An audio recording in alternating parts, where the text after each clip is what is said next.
improved under John Summerall, who was fantastic at Troy and Tulane. In fact, I think he may move up to, the top of the second tier of the coaches outside of Lane and Kirby sooner than later. But Trinidad has pop games in the first month of the season as QB1 at Ole Miss, and he already had an incredible year last year. We are the Out of Bounds Show, ESPN 105.9 The Zone. Trinidad has 3 games. Louisville neutral field. It's one of the biggest games of the first weekend. Biggest one's Clemson at LSU with Kiffin, who, along with Cristobal and Kurt Signetti and McGuire in Texas Tech and Sark in Texas and Ron Day in Ohio State, Heupel, Tennessee, and some others that embraced NIL on the front end. You've got one of the guys that went all in, got it. It wasn't hard to figure out, but got it in the first 15 to 30 seconds that he read the ruling 5 years ago in Lane Train and Lane Kiffin against Dabo, who is still stick in the mud, defiant, old man yelling at the clouds, anti-portal to a certain extent, pearl clutcher, and so on. So you got Dabo versus Lane week 1 in Baton Rouge. They may get rolled. I wouldn't be surprised if Clemson gets the doors blown out as the game unfolds. Maybe some pop early. Lane's first game, not ideal. Dabo's been there for 20 years. And so you do have to have some, what are we doing and so on. But I still think LSU wins by double digits. And then Ole Miss Louisville's huge. 2 weeks later, biggest game of September, top 3 game of the regular season. Ole Miss hosting LSU, and then Ole Miss has to go to Florida. Those are 3 of 4 tough games. Now, Kamario Taylor. So nobody's talking, no one outside of Mississippi is talking about this guy. But he was highly, highly, highly recruited. Mississippi State had to, build the fence around Noxubee County. Yeah. And he's homegrown, great player. He's got all the skills, big, physical, big arm, all of that, mobile, dual threat, and so on. And now as a true sophomore, Kamario Taylor is surrounded by a revamped staff. Because Jeff Lebby hired, Philip Montgomery. Yeah. And they were together at Baylor. And Montgomery, Bartu's been talking about Montgomery for years as a play caller. And he's by far and away, as far as the metrics, he's by far and away the highest rated coach on the Mississippi State staff, right? And then Arnett, and then I guess Lebby and the other assistants wouldn't even really register. But Kamario, and look, Montgomery's a good coach, so there's a, he coached RG3. Yeah, he did a great job at several other, really good job at several other spots. And Bryce Petty, Case Keenum. Yeah. I mean, these are good QBs, okay? Don't care what you do in the NFL. I mean, Lane gets credit for Matt Corral, who couldn't make it. Dan Mullen gets credit for Nick Fitzgerald, who was a great college quarterback who didn't make it. That's still awesome if you're just really good in the SEC at QB. Yeah, remember that year, though? I didn't realize this went completely above my head. That's the Tulsa head coach from back in the day. That's right. He was the Tulsa head coach on the opposite sideline when Leach beat them in the Dallas-Fort Worth Bowl, and then there was a fight afterwards, and Leach was over in the corner of the end zone taking pictures with fans and getting interviewed by ESPN. That's awesome. They won 10 games in 2016. Yeah, he did. That's a tough place to win. Oh. Okay? Yeah. So he was able to knock down double-digit wins as a head coach. Not bad. But he's done some good stuff. Yeah, he has. All right? And so you got a revamped staff with Philip Montgomery on one side, and then you've got Zach Arnett on the other side, who is a more than solid DC. And, of course, light years 1,000 times better than Coleman Hutzler, who had no business being hired. And I still can't believe it either. I cannot even believe that, because Lebby didn't have to put himself in this position. He could easily be 13 and 12 overall instead of 7 and 18 and be cooking, and everybody would be calm and he wouldn't be on the hot seat because he's on the hottest of the hot seats in the league, right? He'd be number one. Yeah, because Stoops got bounced, Pittman got bounced, Freeze got bounced, Napier got bounced, and of course Lane just moved, and I think that's it. Yeah, Beamer's still at South Carolina, and Mississippi State has to go to South Carolina week 3. The problem is you're now catching South Carolina with an offensive coordinator that can actually walk and chew gum. And not only that, he's considered one of the best in the country in Kendall Briles. That's a problem. You would rather get South Carolina the last 4 years with Shane when they had offensive coordinators that weren't ranked in the top 100 in college football. So back to Kamario Taylor and the fact that I can't wait to see. I think it's going to be fast. Every football season's awesome. All of them, we think we know something, and it's not the case, and we're wrong, or we didn't go down the right path, and then something surprises us, or many things, college and NFL. I mean, the Seattle Seahawks, what? The Indiana Hoosiers, national champs, not in basketball, in football. Say that out loud. In your lifetime, just think, if you're listening to this show, you lived to see the Indiana Hoosiers, who were not the most talented team and not the most expensive team in college football, win the national championship because they had the right pieces and incredible trench coach on offensive and defensive line, because nothing has been more sped up and expedited in college football, just like the NFL when they get their players on July 25th. Nothing has been sped up and expedited more than can you get your 2 line of scrimmages up and running. And then as a play caller, can you figure out what can my personnel actually do well within my playbook? Not, oh, no, I want to run everything because I've got to be the smartest coach in the room. No, what can they run and run well? And that's it. That's why Mike Leach could beat anybody. He was like, this is what we do. We do it. We rep it so much that even when my kids are exhausted, and he talks about this in Swing Your Sword, but even when my kids are exhausted, they run circles around you with 6 minutes left to go in the game because they know exactly what they're supposed to do and where they're supposed to be, because we only run 8 plays a day in practice. But that's the deal on Kamario Taylor. 6'4", 200. He'll be stronger. We know that. Yeah. He'll be more experienced. He'll have more practices under his belt. He'll have more hours with Lebby. Now with Montgomery. Yes, good thing. Okay. His offensive line may or may not be better. That is a big debate on the boards. I don't know. I don't think you do either, but you can believe that it is. I actually think you let go of a couple of guys that you shouldn't have let go of. Yeah. But your offensive line coach has no business being in the SEC either. But Kamario Taylor's legit, but no one's talking about him because of Trinidad, Arch, and Levitt, which makes sense.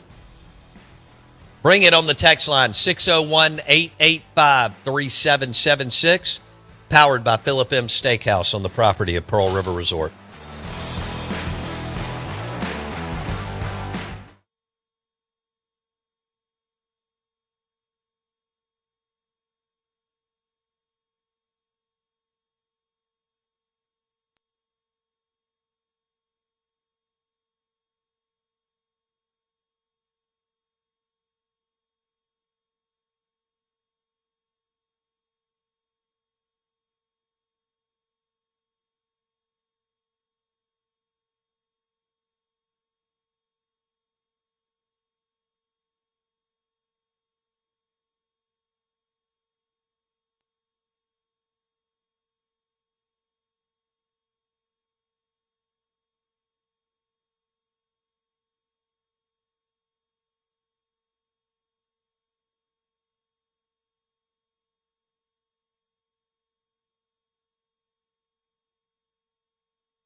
All right. All right. Here we go. Yeah, it's pretty simple. I win. Google me. I still cannot believe it. We are the Out of Bounds Show, ESPN 105.9 The Zone. Say it out loud slowly. The Indiana Hoosiers are the national champions in college football. They didn't have the most talented roster, and they didn't have the most expensive roster. That's why the teams that haven't won, it's not about money. That's where people have missed. It's not about money. It's not. Now, it is about evaluating talent. I know people eye roll that. That is the most important thing. And Cignetti and Kiffin and others can do it. Cristobal and so on. And then unbelievably sped up, expedited coaching. Because now you got you got 5 weeks really, max, 4 to 5 weeks. It's very NFL-like in college football to get your team together in late July and have your blank together by Labor Day weekend. And I do think, the whole game 1 to game 2 thing, I think is a little bit overplayed. But I do think those first 3 or 4 games, you're looking to try to figure out what you can and can't do. And I think the best staffs are able to identify that. And some keep trying to just square peg, round hole. Right? No, this is what I've decided we want to do. This is what I like, and this is the coach that I want to be. Well, I don't think that's what Curt Cignetti does. I don't think that's what Lane Kiffin does, and I don't think that's what some others do. I do think that's what the majority of coaches do, but I don't think that's what the really, really good ones do. Dan Mullen type coaches, we talk about them all, but there's plenty of them out there.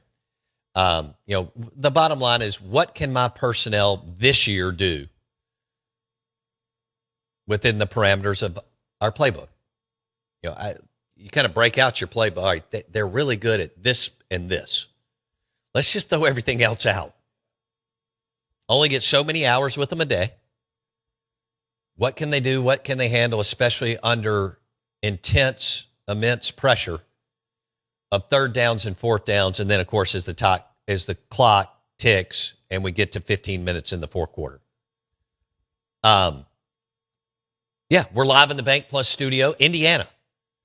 That's why when we talk about like teams that haven't won, Mississippi State, Auburn, Arkansas, it's not money. That's dumb. If you've heard that, now people just started saying that. So so Ole Miss and others can win, and you can't. That's absurd. You know what Ole Miss had and other Miami and Tulane? Willpower, commitment quotient. The ability, Willie Fritz and John Summerall embraced where it was. Kiffin, Cristobal, McGuire, Day, Heupel. I don't know if I should throw in Sark because they're Texas and they have more resources than anybody else. They didn't even make the college football playoff, and they're the richest team in the country. So it's not money. Indiana did not have the most expensive roster or the most talented roster, but they had a good quarterback who at times was spectacular. They were so damn well coached in the trenches. And, of course, on the technical side of the offensive line, good grief. And they've got all the other stuff all the intangibles. But, it's never been easier to win, and it's never been more watered down. Anybody in the top 50 teams can win. Not about money. It's about, can you understand where you're going now? What you have. Stop fighting it. Stop pearl clutch. This is the deal.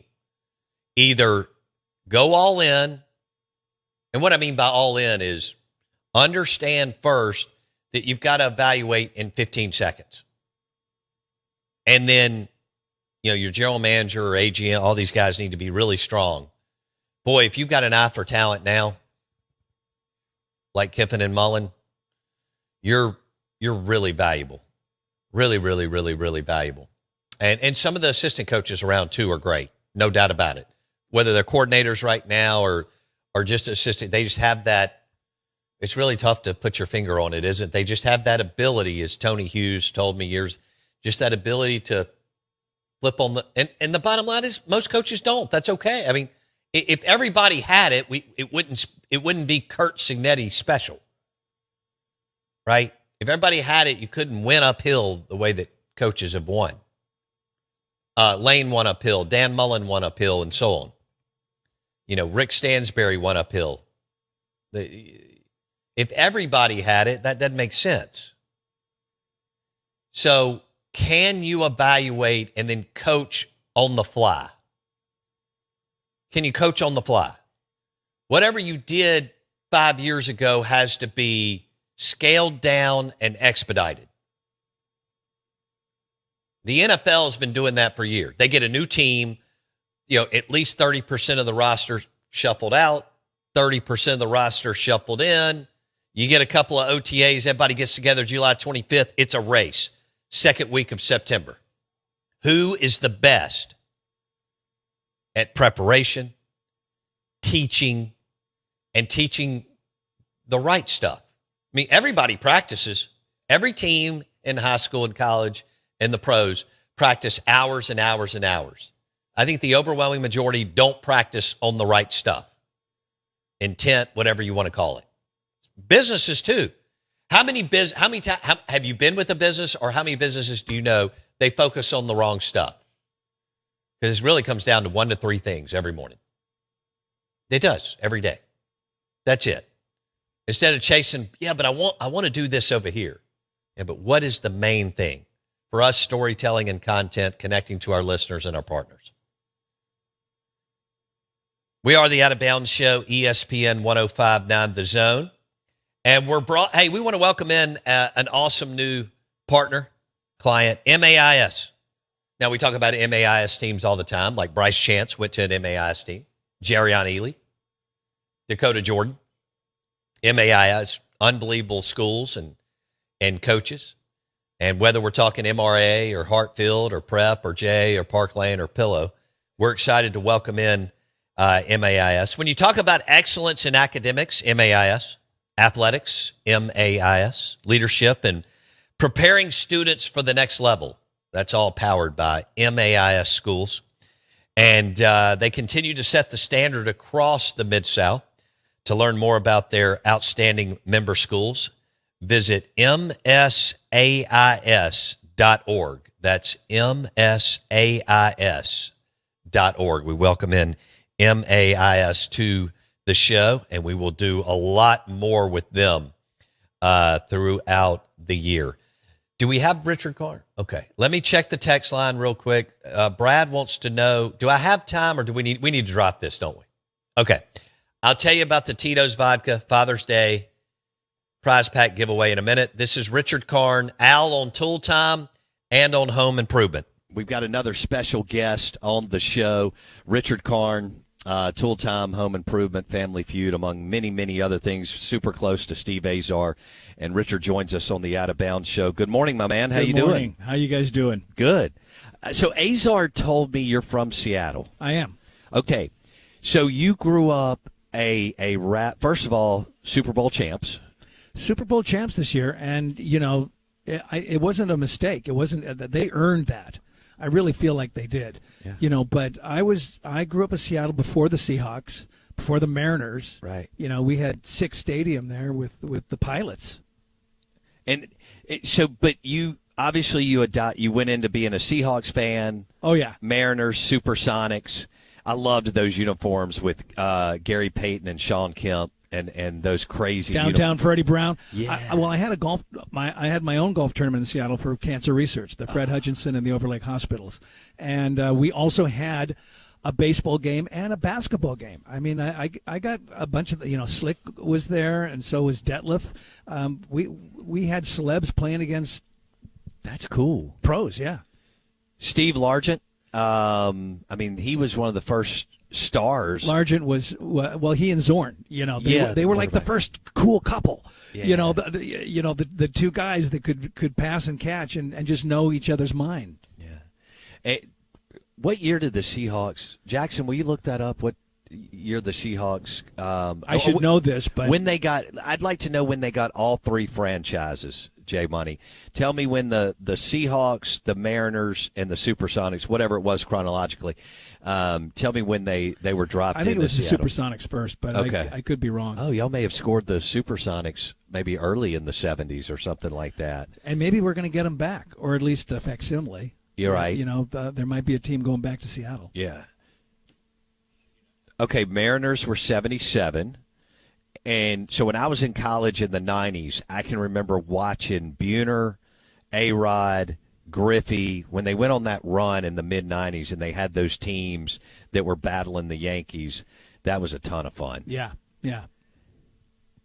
Wow, they were early. Yeah, they were early. That was before the merger. So that was before And the they ABA played in the Indians. Coliseum, which was right there at the World's Fair that was built for that area. And, by the time we had built a stadium for the Seahawks and another stadium for the Mariners, the third stadium, I think Seattle just kind of balked at the cost, and that's how we lost the Sonics. I gotcha. Okay. All right. Seahawks were 74. Wow. I can remember them in the 80s. That's when I start remembering things. Richard Karn on the Out of Bounds show, ESPN 105.9 The Zone. So, but speaking of y'all this past year, awesome on defense, in the trenches, running game, holy smokes, and physically y'all just wore people out. Yeah, Richard. Yeah, and we had a quarterback that Sam Darnold played well. Had not done well at other franchises or whatever, and so he was like sort of written off. Yeah. But he had some grit. He took it to the to the field. So who's your out of Ken Griffey Jr., Steve Largent? You mentioned Zorn, and I know I'm missing. And you can't forget Sonny Six Killer. I don't know who that. I know you don't, because that's University of Washington. Okay, so the first guy that I remember there, and I was obsessed with him, and I've had him on the show, is Warren Moon. Yes, I think he's one of the most underrated quarterbacks in the history of and a good-looking guy. Yeah, that's right. It's just you don't say that a lot about people, but you just he walks in the room and go, that guy's good-looking. And a great. I mean, he had to go to the Canadian Football League and dominate before the NFL was ready to have African Americans at quarterback. And then he comes in for the Oilers, and he's unbelievable, and then ends up at the Vikings, and he's amazing. He's We a had him great on player. Tool Time. Did you really? Yeah, we had him on Tool. We had a lot of sports guys on Tool Time. We could get away with that because it was, it was fiction. It was TV. But, Right. I mean, we had Did you set that up? No. Okay. The producers went out and found guys. We had a Super Bowl episode where we had all these different guys, and we were doing housing projects in Atlanta. What's the Jimmy Carter's putting houses together for? Oh, I know what you're talking about. He's been doing that since he left the presidency. Yeah. Okay. Yeah, but we. Okay. Houses for Humanity? Habitat for Humanity. Yeah. Wow, that's impressive. Yeah, we had George Foreman on the show. You had Foreman on the show? That's cool. Yeah. Okay. So what year did Tool Time start? Roughly. Well, we filmed the pilot in '91.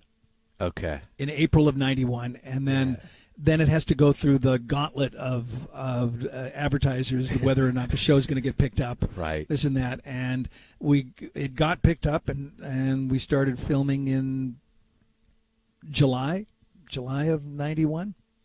When did you realize that it was going to go? Like that it was really going to take? I don't know if I realized. I didn't know how to realize that. Okay. All of my background had been theater. I went through the program at the University of Washington, which was a really like top 3 in the country at that time. Right. And I moved to New York because that's where I thought my talents are on stage in theater. So I went to New York, and I had some contacts because of the school. The League of Professional Training Programs had auditions for us in New York, so I had contacts and things like that. It didn't even occur to me to stay on my same coast and go down to California and try out TV and film. That wasn't it wasn't in my mindset. Right. So by the time I moved to LA in 1990, Okay. and I got this show, I was doing shows that lasted 8 weeks, 2 months, a summer, and then it's over. So I didn't have the concept of something that could go for 8 seasons, 8 years. Right. That was like, really? Wow. So I knew when we were rehearsing it, it was hysterical. It was funny. And Tim was new to this. I mean, he had commanded stage, 10,000 people, audiences for his stand-up, but he was a little nervous about being in front of a camera, and I felt like it was my job to make him feel comfortable. Just be positive and don't try to upstage anything like that. That's Al. That's why Al became Al, is that he wasn't trying to be funny. He wasn't trying to. He was doing his job, Right. And his job was to corral Tim, Right. because he knew Which Tim, was hilarious. And the writers wrote into that.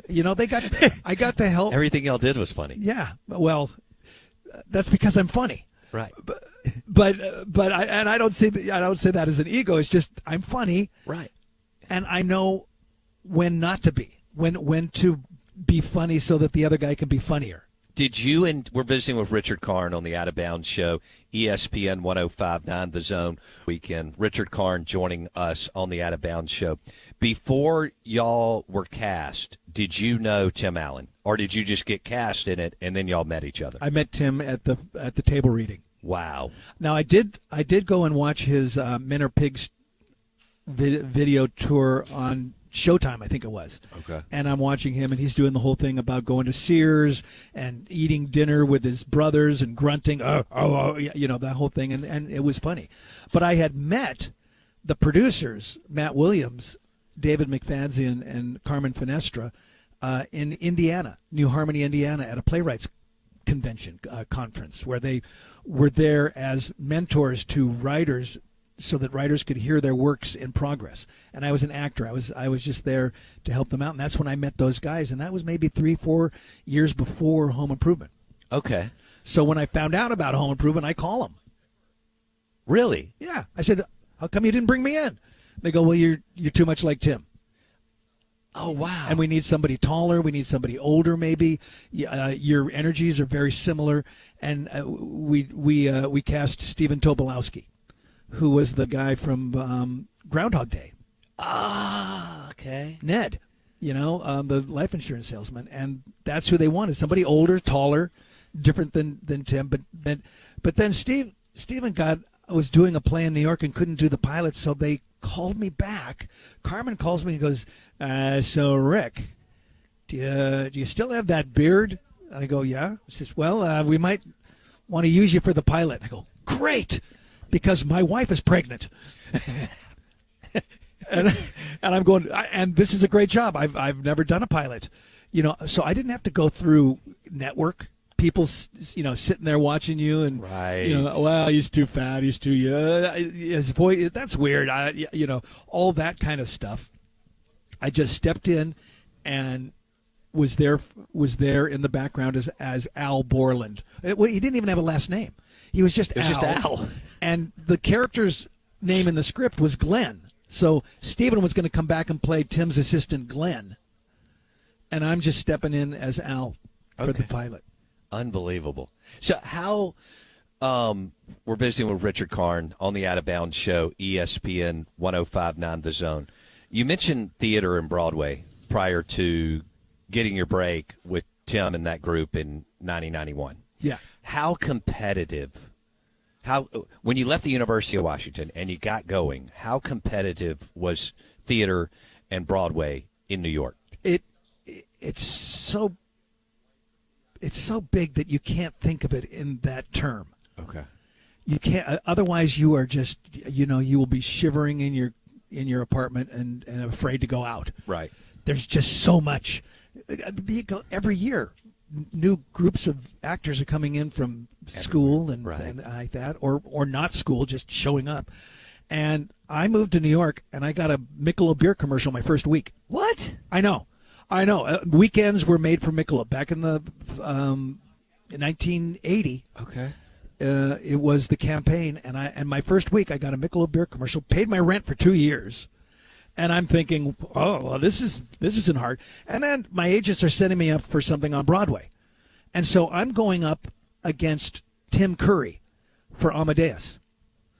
I'm going up against just the first one of the first replacement casts for Saturday Night Live. I had no clue how to show, because I didn't do improv. I didn't write my own characters. I had no idea. I did a comic monologue for Lorne Michaels, and I think he just looked at me. He gave me. I look back at it, and he was like cleaning his nails with a stiletto, like a switchblade Good stiletto. Lord. And that was material right there. I could have just started ripping on that. Right. It didn't even occur to me. Right. Okay, so you do Broadway and you do theater, then you get your break, and then things take off with Tool Time, right? Yeah. Yeah, well, there's, like I said, there's like little breaks along the way, and one thing leads to the other, leads to the other, leads to the other. So what's your favorite? Now that you've had such a long, successful career, do you like going back and doing theater or Broadway? Do you like the, whatever it is, 26 episodes a year? Or do you like, I know you've done movies. Which one is? Well, I'll tell you what. My son was born the first season of Home Improvement, so I had opportunity to do theater, but it felt disgenerous of me to just leave and be gone every night. That's bath time, that's reading time, Right. that's all these things. And so I didn't do theater for like 20 years. I just kind of stayed away from it. And then my son goes off to college, and I go, maybe it's time to do some theater again. And literally the next week I get a phone call from a theater in Kansas City going, would you like to do Spelling Bee, 25th Annual Putnam County Spelling Bee? And I go, that's a musical. And he goes, yeah. Do I have to sing? I said, no, it's not really a singing role. Okay, let's do it. And it's in May. I get the phone in October. Right. It's in March. Right. And I go, okay, yeah, I got till March. You go, well, no, not this March. A year from this March. I go, what? So I had a year and a half to worry about whether I could do theater, if I could remember lines. Get plugged in again. Get plugged in again, yeah. That's, First week of rehearsal, I call my wife and I go, okay, I got this. is it like riding a bike? I got it. It was at that age. Okay. Now I'm this age, Right. and I'm about to go back and do a play. Are you? And I don't know. I haven't done a play since 2019, and Oh, you'll be awesome. I mean, That was Richard Karn, super talented actor. Al, Home Improvement, Tool Time, also Family Feud, but he's done a million things.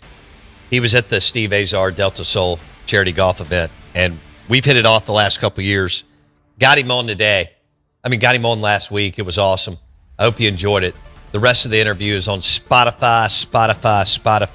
Search Out of Bounds with Bo Bounds. We want to welcome in MAIS to the show. Outstanding schools around the state of Mississippi and the Mid-South, and excellence in academics, athletics, leadership, and character development, powered by MAIS schools.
WRKS Pickens Jackson. All systems go. Live from the Whiskey 61 Lounge inside the Bank Plus studio. This is Al Warner. Live in the studio. It's the Out of Bounds Show with Bo Bounds. Streaming live worldwide on the Out of Bounds radio app. And on your radio at ESPN 105.9. All set? Let's go. The Zone.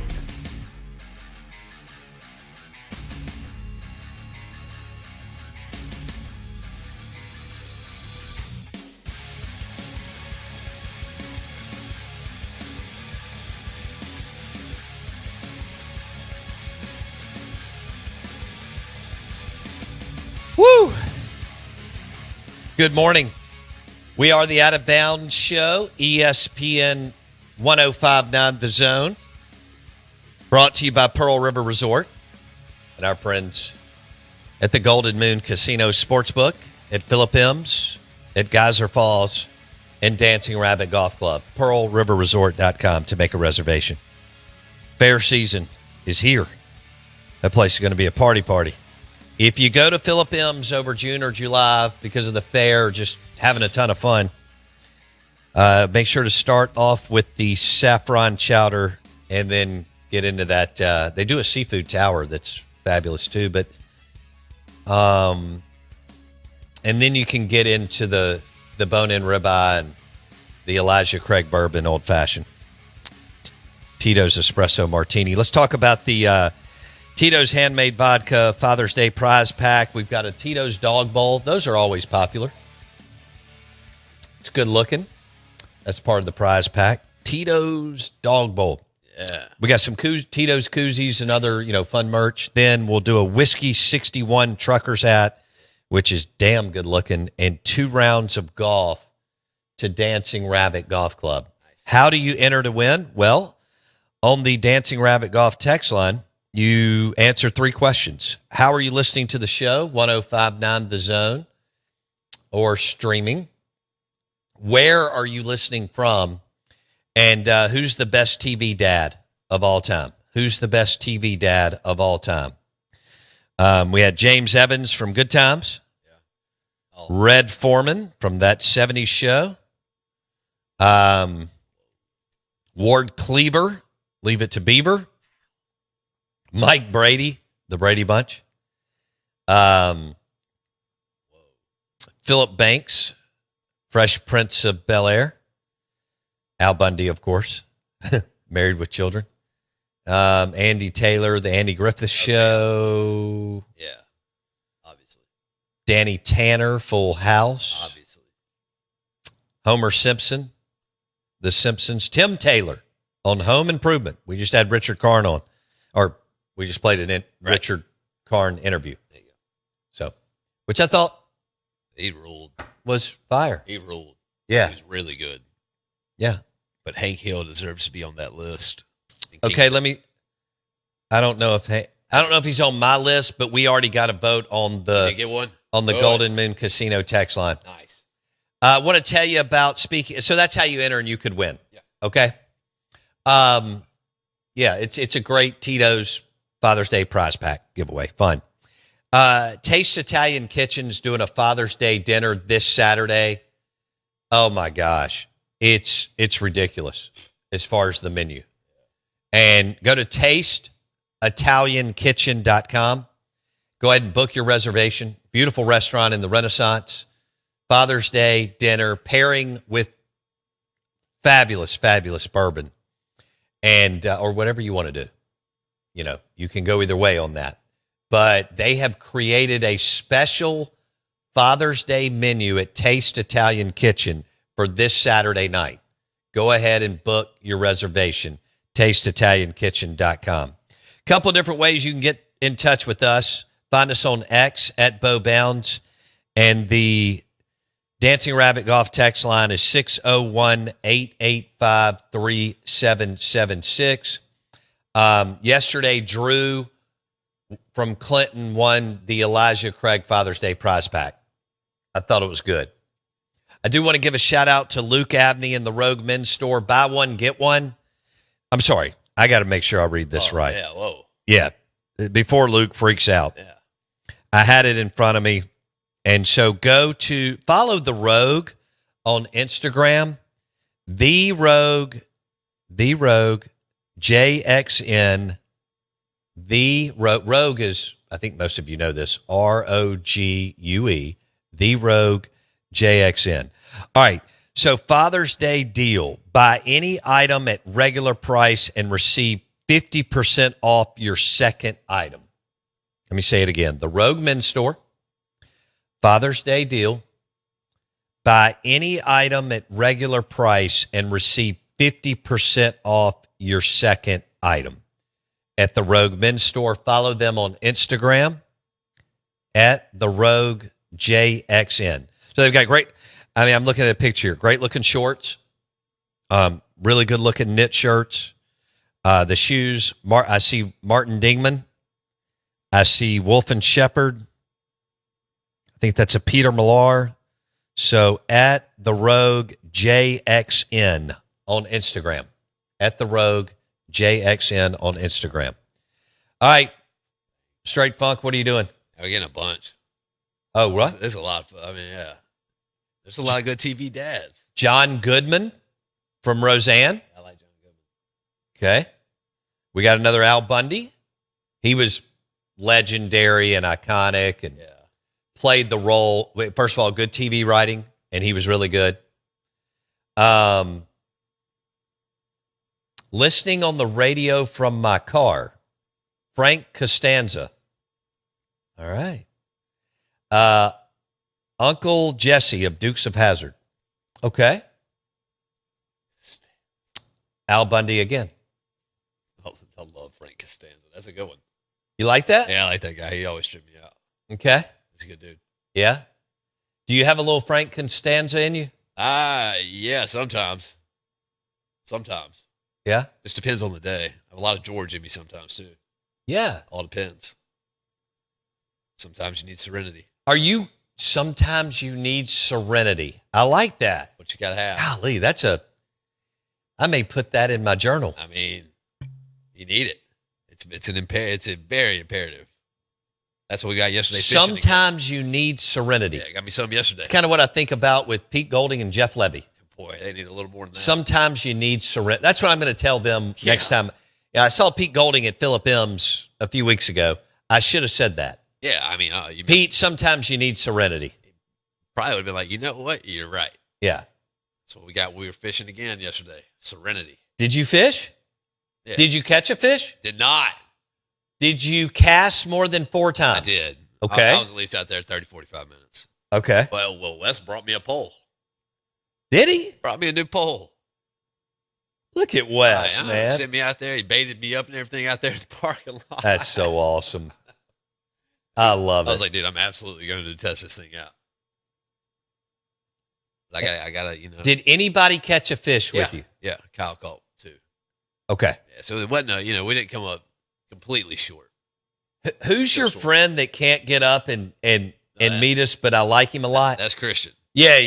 He'll be. Is he a fisherman? He can't wake up. Well, is he an afternoon fisherman? He thinks he is. Yeah. Okay. See, I mean, you got fishermen and then you got beer drinkers, right? Fair enough. I mean, you're either one or the other. Well, You can mix them both, yeah. Yeah. There's plenty of guys who can sip on an ice cold Budweiser and still rip a bass No doubt. or a crappie. Yeah, that's why they made those little koozie holder things right there. I didn't for think your about desk. that. Yeah. I haven't. Probably not going to get one of those, but if you do want to load that thing on the boat, Load then it, baby. more power to you. Well, somebody's got to hold that while you're ripping lips. Yeah, no doubt. And your buddy usually isn't fast enough when you say, "Here, hold this." It spills everywhere, and you're trying to rip a fish in. It doesn't work. Just let it drop around your neck. Everybody needs serenity. That's it. Speaking of serenity, Superior Foundation for all your foundation repairs. Foundation issues and problems are miserable. You want to go with the #1 foundation company in Mississippi, Superior.ms. Their work comes with a warranty. They're locally owned, and they're #1. Big-time quality work powered by Superior.ms for your foundation repairs.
Why is there air?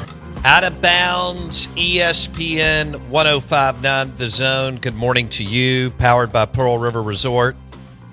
Hey. Lunch today brought to you by Martin's in Livingston. Fabulous blue plates. Po' Boys. Martin's Market has incredible cuts of steak. Check them out today. Martin's in Livingston. And then in the front of the building is Martin's Market. Super place for lunch and dinner.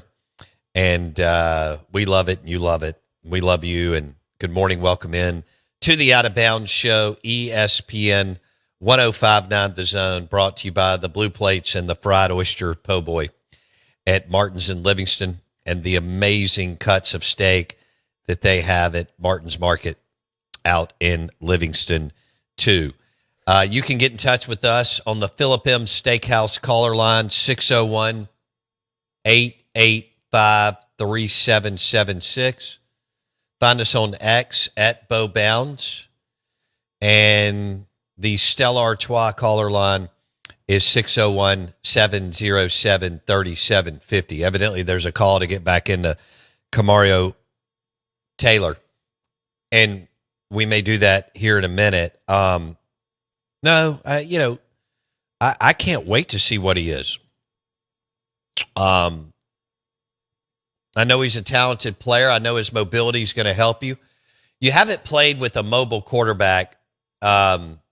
Will Rogers wasn't mobile. Blake Shapen wasn't mobile. So you've gone about 6 years without having a mobile quarterback in the game today where mobility is everything. Yeah. Dual threat, the ability to hurt you. You don't have to be Lamar Jackson.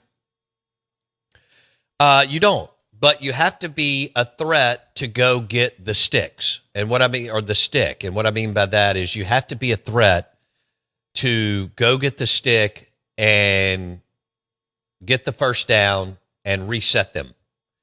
And if you don't have that, then, you're playing 10 versus 11. So you're going to play 11 versus 11 this year on offense for the first time since Nick Fitzgerald. Now, I know Garrett Schrader played for a minute. Joe Moorhead totally screwed that up. He would have been a great player.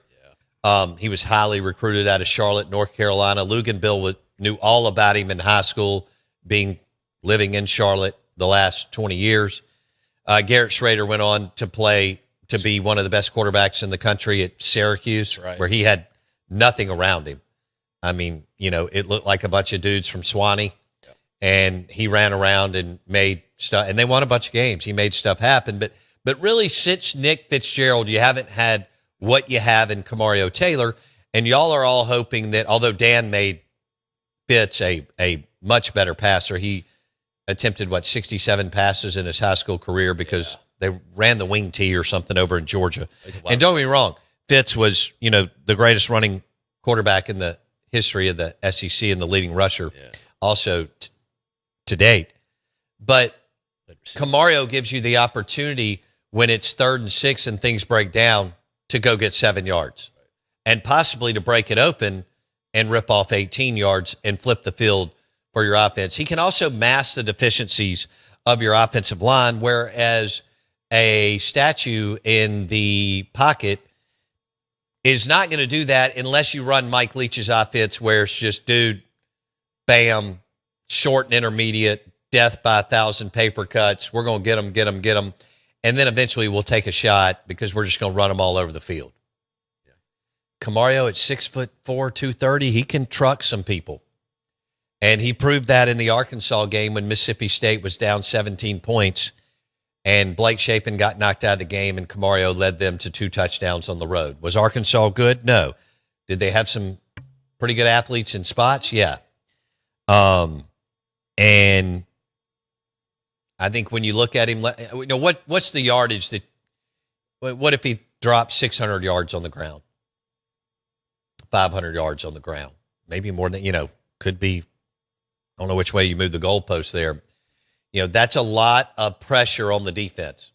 And now the people that you play have to account for, here's an idea, a quarterback that can hurt you with his wheels. Yeah. Like Fitz, like Dart, like Dak, and like many others. Trinidad. Just keep Moorhead out the boardroom. Keep Moorhead out of the Out what? of the boardroom. Don't let him do anything. That guy, the derailment Oh, of Fitz. yeah. Well, Joe pulled what, again, any coach can do, just like Levy could do this. You know, Sam Pittman did it, Sylvester Croom.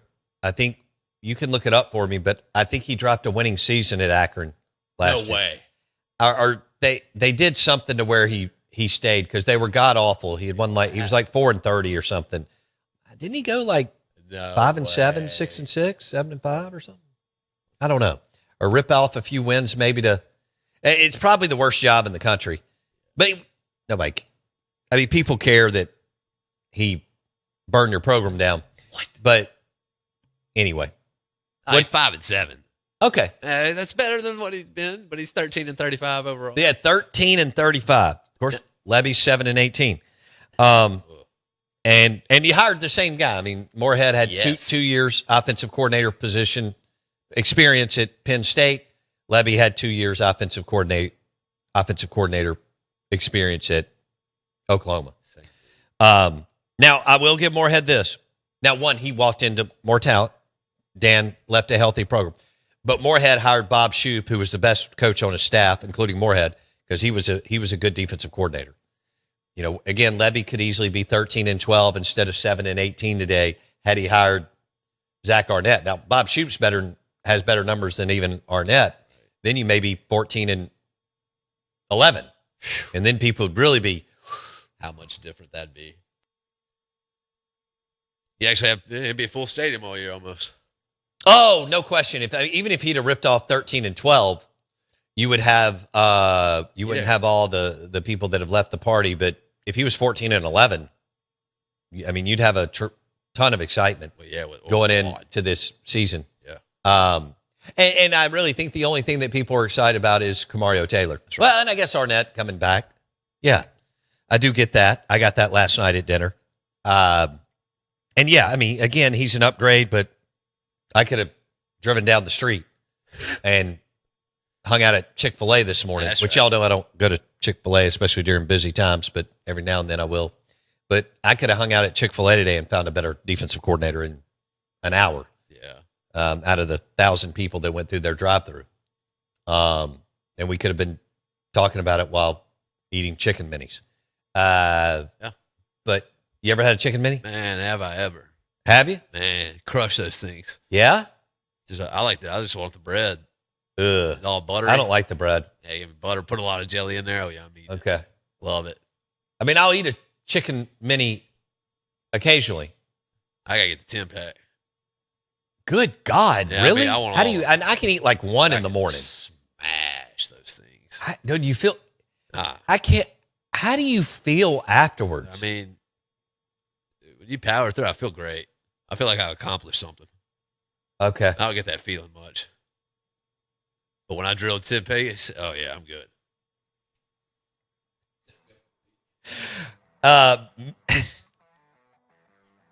We're gonna have Mick Gillespie on the show, Bama Insider. Is Kalen DeBoer on the hot seat, even though he received an $87.5 million extension? Good Lord. Of course, Greg Burns, a top 5 athletic director in the country. And I think Keith Carter is too. Yeah. If he's not top 5, he's top 10. But Mick Gillespie, Bama Insider, #1 Bama tailgate show, also does his Chicago Cubs show. Mick Gillespie will join us on the Farm Bureau Insurance Guest Line. Coming up next, the show is brought to you by the Fried Oyster Po' Boy at Martin's in Livingston.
Why is there air?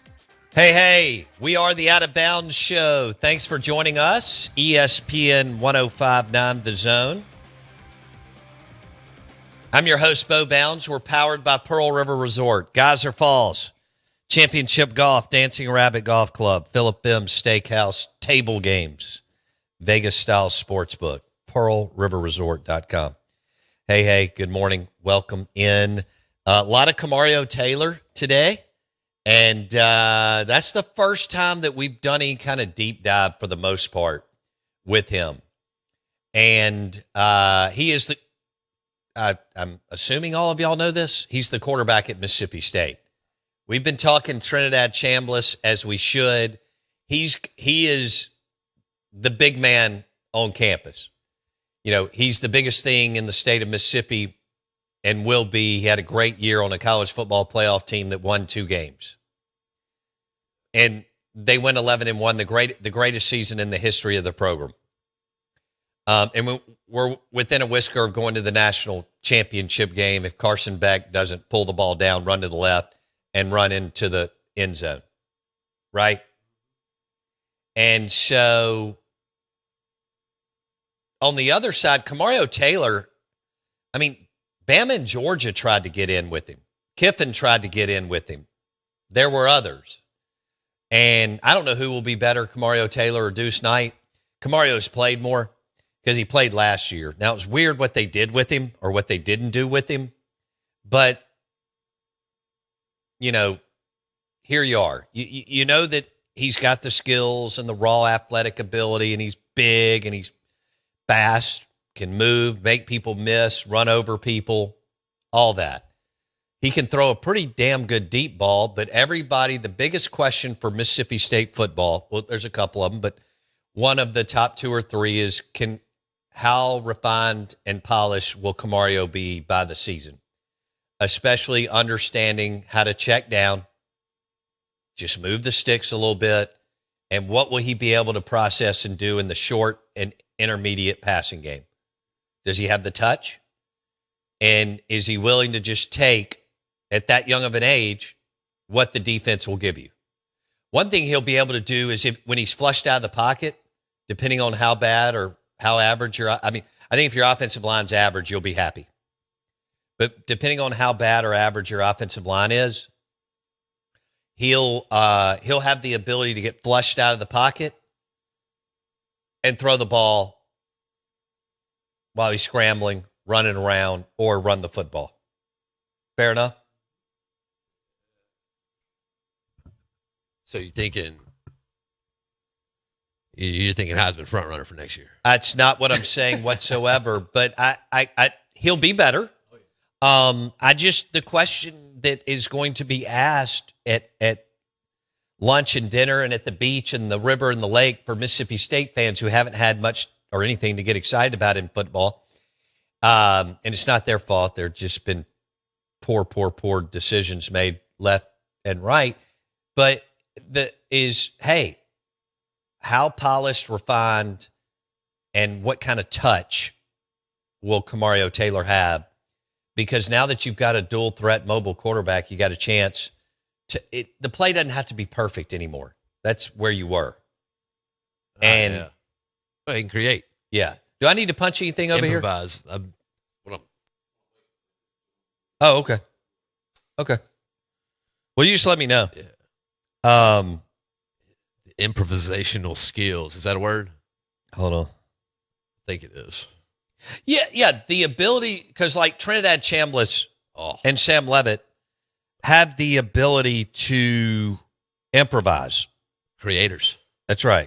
Artists. I just sent you something. He just sent another email. Mick Gillespie will join us in the next few minutes. Bama Insider, #1 tailgate show in Alabama. And we're looking forward to that. All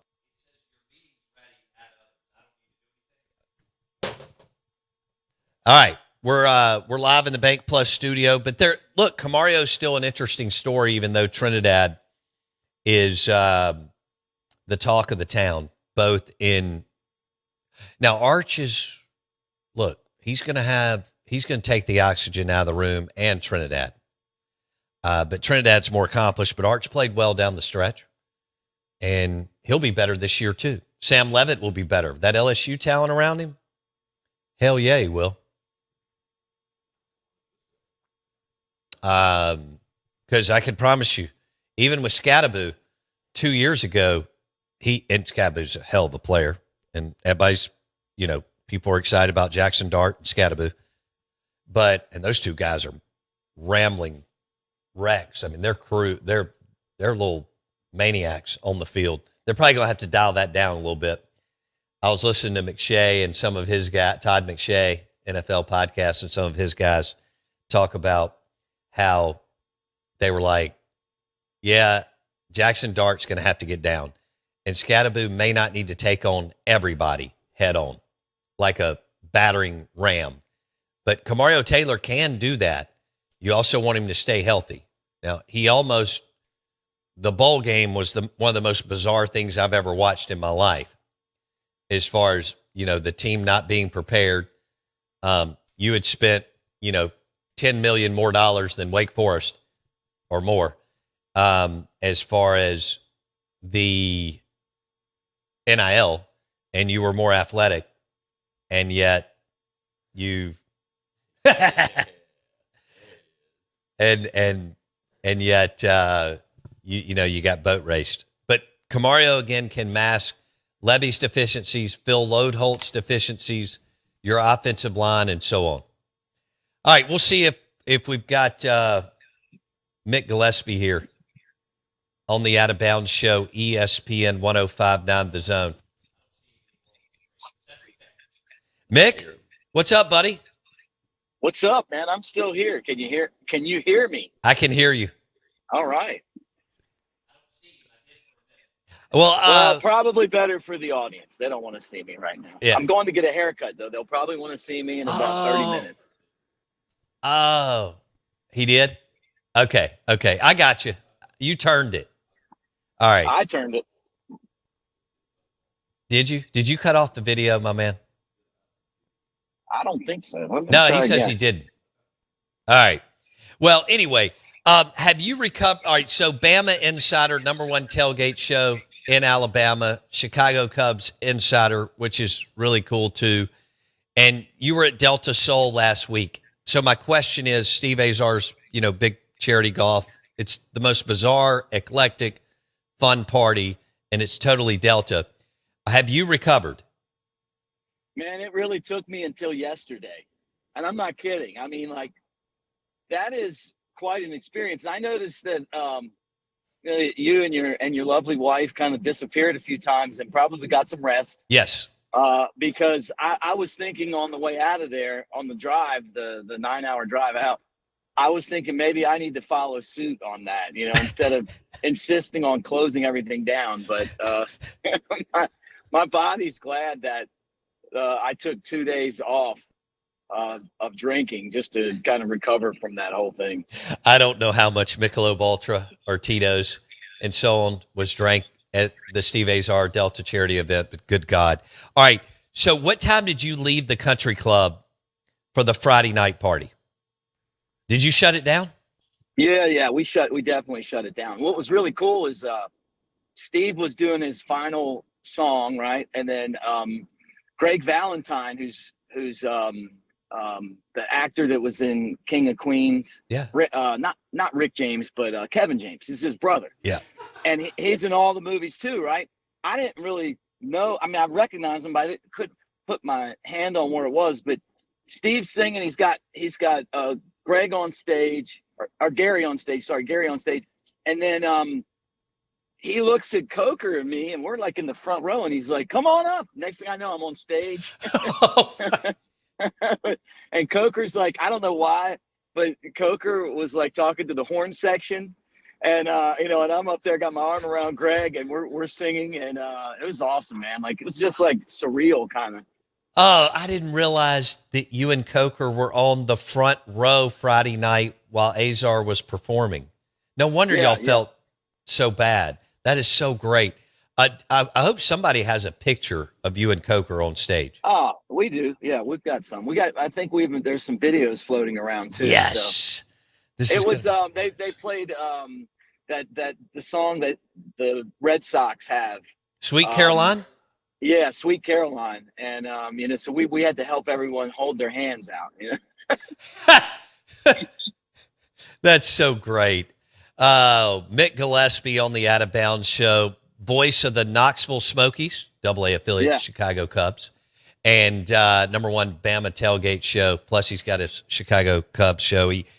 Jake Coker, who played at Alabama, does one or two of the shows with Mick. Does he do one or two? We do too. We do the tailgate show, which is, well, it started out as just a pregame show for Alabama, and that's syndicated. And we're number one. I mean, which is amazing. I mean, it's not even close on game days. And then we started a YouTube channel, and then we also do stuff for the next round and their YouTube channel. We have a podcast on there. So hopefully we don't oversaturate the market with our antics. I don't think you can. Mick Gillespie on ESPN 105.9 The Zone, kind enough just to hang out with us while he's going to get his haircut. And Mick has great hair. So I don't, obviously, because I have no hair. But Mick's got all these locks. It's coming out of his hat. Just absolutely gorgeous human being. Hey, is Kalen DeBoer quietly on the hot seat, even though he signed an $87.5 million extension? Man, I don't think he's on the hot seat, but I don't think that he's got it figured out yet, right? Like that move to me felt like it was out of necessity because Michigan was coming at him pretty hard from what I understand. And they were probably going to hire him, and he was their first choice. You know, that Penn State had interest in him as well. And the toughest thing for him is that we're spoiled in Alabama. Right. I mean, we and I don't mean that I'm one of us. You know, like we've just had Nick Saban, and we won a lot of games and a ton of success. And Kalen DeBoer has been good, but he hasn't been great. And we have a championship expectation at Alabama, right? Absolutely. So, some of the internal stuff that I hear is concerning to me. That he's going to have to get that figured out. Obviously, the recruiting part of it, although they're not recruiting as heavily as they did, in the past because of the transfer portal, and they didn't lose a lot of guys in the portal, right? They lost some, but they didn't lose a lot, so they feel like they don't have to bring in a bunch of these high school guys. And what they're hoping is that they get elite level players in the portal. But I think the fan base is split on Kalen DeBoer. There's people that aren't a big fan. A lot of people I hear that are the boosters of the university that don't like Courtney Morgan too much. And some of them don't like Greg Byrne a lot, and this is kind of the kind of stuff you never heard when Nick Saban was head coach. Like nobody was talking about Mal Moore, and nobody was talking about, even Bill Battle, like they just didn't exist because Saban was kind of the alpha dog, right? Like that's not DeBoer's personality. No. He's not an alpha guy. And so I think that some of that stuff just relates to the fact that that's just not who he is, but he's got to be true to himself. He's got to be himself. He's won everywhere he's went. Yeah. He's done a lot of things right. But to answer your question, I mean, I don't know how he could be on the hot seat when you just paid him all that money. No, I agree. Because who are you going to go get? And that's been kind of the theme, the people that, that we get into this debate. I mean, it's unless you go get Cignetti from Indiana. If I was the athletic director, I probably would have paid the guy $15 million to show up, got rid of DeBoer, but maybe that's not possible. I don't know. Okay, so and here's the deal: Alabama went to Oklahoma and won in the college football playoff. The problem is y'all got embarrassed by Indiana, who people still don't wrap their brain around as a football school, Mick. And that's the taste of Alabama football fans. That's in their mouth right now. Don't you agree?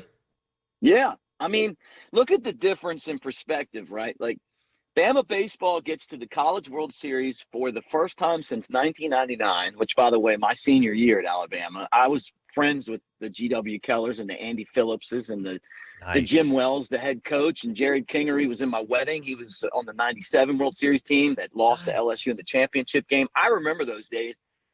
And they go and they get absolutely dismantled in 2 games, right? Like embarrassed by Texas and Oklahoma. And everybody's happy. Like, hey, we made it. You know what? We were there, blah, blah, blah. You know, Alabama makes the college football playoff, wins a game, and then gets destroyed. And the thought is, what's going on here? Right. Right. But it's because at Alabama, the expectations are championships. And if you don't win a championship, you're supposed to play very physical, good football. And that's not what happened in that game. You know, Indiana physically beat Alabama up. Yeah. And the Tide had an opportunity to get healthy. They weren't prepared. Indiana was better coached. They played better. They didn't have better athletes. They didn't have better players. No. They just were in position, and they just did it the right way. And so the attention to detail part of this is important. Now, I know Indiana was like a team of guys the same age as NFL players, and I get that part of it, but it really has felt like the last few years of Saban and then DeBoer that it is a lot harder to get players to be disciplined. But yet, you've made a good point. Kurt Cignetti's been able to get it done, and Kiffin have been able to get it done in this new era. Were you surprised Ty Simpson? I know it worked out for him. And by the way, you can tell us when you got to go get your hair cut. I know it worked. No, I got to get gas. Okay, yeah. Keep going. All right, everybody, Mick Gillespie on the Out of Bounds show, Bama Insider. We're also going to get to see him pump gas in his car. Were you surprised? I'm talking about back several months ago before it lined up and he went in the first round to the Rams, which surprised people. Were you surprised Ty Simpson went to the NFL? Not at all. And as a matter of fact, I was one of the only people in the market that had him in the first round and high in the first round. The what you have to remember is that the way that quarterbacks get picked in the NFL's changed, right? Like it used to be that scouting would not, like if you didn't play a couple of seasons, that the scouts wouldn't pay any attention to you, right? Well, now it's one of those deals where they're like, okay, well, this guy was in the locker room and he was, on the team and he was learning and all that. And then he comes in and before he got hurt at the end of that South Carolina game, he had thrown 21 touchdowns with 1 interception. They're looking at accuracy. He had that leadership. He had that too. He grew up in a football home.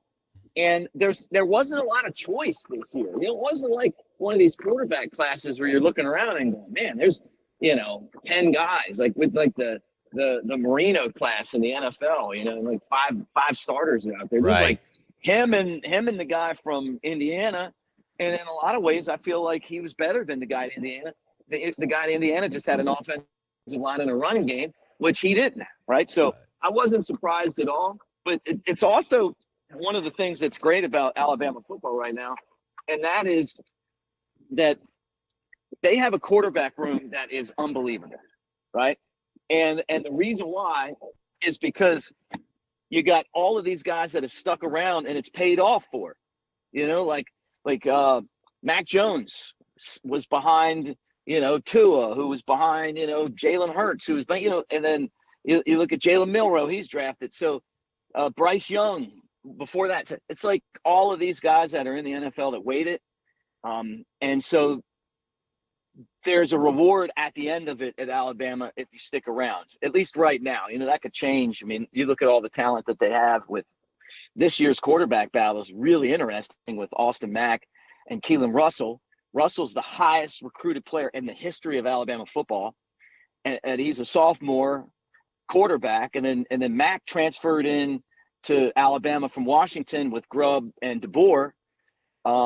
He's not as talented, but he's the guy with experience who's going to get the job, right? And as the guy that didn't get the job going to transfer. And then you look at the guys that are there behind him, and it's all like 5 stars and 4 stars. So I'm curious to see kind of how it all plays out. But it did not surprise me that Ty Simpson went in the first round, pick 13 to the Rams. He's lucky because that's the best place that he could possibly have ended up. Yeah. All right, we'll leave it there. Well, real quick, who's going to start, Austin Mack or Keelan Russell, in your opinion? I did a show on this yesterday. I think that it's going to be Austin Mack to start the season. Okay. And then if something happens, that Keelan Russell will get the job, unless it comes down to the end and they're about even. I think Russell would get the nod in a tie. But I just have this feeling that Mac's experience.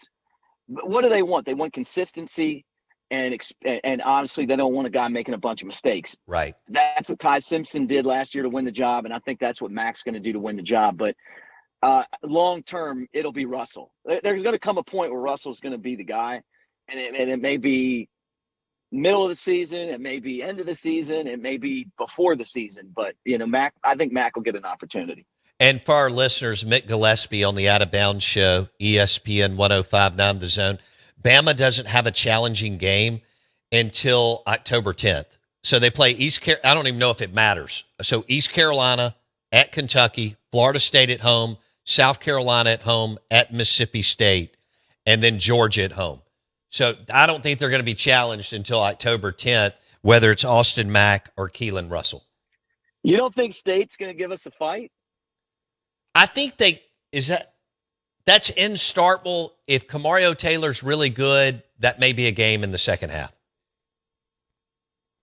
I mean, I feel like State is. I mean, they really were up close. 17 on Texas last year. Yeah, I mean, like think about all of the games that they lost at the end. Ugh. The boneheaded throw at Florida. You win that one. How do you blow the one at Texas? I mean, or the one against Texas, right? But had that one won, I think they're going to win some of those games. I don't look at Alabama as a guaranteed 5-0 team. I think they can be 5-0, but Kalen DeBoer has also shown something that Saban never showed, and that was inconsistency. You just never know week to week, right, what you're going to get out of Alabama. Right. They could lose to State, lose to Florida State, lose to Mississippi State, beat Texas, or beat Georgia, go to Tennessee, win that one, beat LSU, and then lose to Auburn. I mean, you just don't know anymore. They don't prepare week to week good enough to guarantee anything. We'll leave it there. Mick Gillespie on the Out of Bounds Show. Thanks, buddy. See ya. Hey, anytime. It was fun seeing you last week. I enjoyed it. Mick Gillespie on the Out of Bounds Show, ESPN 105.9 The Zone, driven by your next GMC Sierra truck at Fowler, Fowler, Fowler GMC, Pearl Brandon. Go see my guys today. GMC Sierra trucks, GMC Yukons, driven by FowlerGMC.com. We'll see you tomorrow.